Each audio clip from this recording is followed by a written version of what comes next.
السلام علیکم ناظرین، آپ کو بڑی خبر دے رہے ہیں اور بڑے افسوسناک کے ساتھ طریقے کے ساتھ اعلان کر رہے ہیں، بہت افسوس کے ساتھ اعلان کر رہے ہیں کہ ایٹمی سائنسدان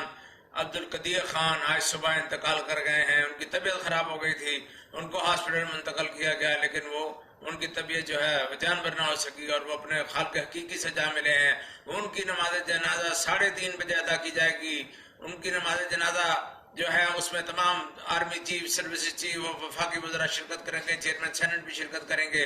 ابھی اس کا فیصلہ ہونا باقی ہے کہ ان کو ایچ کے قبرستان میں یا فیصل مسجد کے احاطے میں دفن کیا جائے گا۔ تو ناظرین، آپ کے لیے ایک بڑی خبر، ایٹمی سائنسدان عبدالقدیر خان، ایٹم بم کے خالق، آج ہمارے پاس درمیان نہیں رہے ہیں اور وہ انتقال کر گئے ہیں۔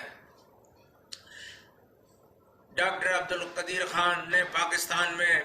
ایٹمی ٹیکنالوجی سٹارٹ کرنے کا مشن کا آغاز کیا اور وہ ذوالفقار بھٹو کی حکومت کے درمیان ذوالفقار بھٹو کی انویٹیشن پر پاکستان تشریف لے کر آئے، اور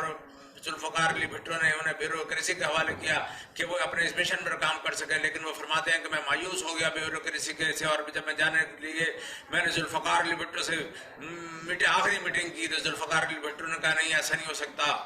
یہ تو میرا مشن ہے۔ میں نے کہا تھا ہم گھاس کھائیں گے، ایٹم بم بنائیں گے، اور انہوں نے ذوالفقار علی بھٹو نے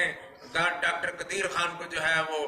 وزیر خزانہ غلام ساق خان کے حوالے کیا، اور انہوں نے کہا کہ ان کو جتنے فنڈز کی ضرورت ہے بلا آڈٹ، ان کے فنڈز کا آڈٹ بھی نہیں ہوگا، ان کو جو ہے فنڈز دیے جائیں گے اور یہ پاکستان میں ایٹم بم بنائیں گے۔ اور خود کئی بار عبدالقدیر خان یہ اعتراف کر چکے ہیں کہ پاکستان میں ایٹم بم کا خالق میں نہیں، ذوالفقار علی بھٹو ہے۔ تو آپ کو بڑی خبر دے رہے ہیں کہ آج عبدالقدیر خان ہمارے درمیان رہی ہیں اور ان کا نماز جنازہ 3:30 بجے ادا کیا جائے گا۔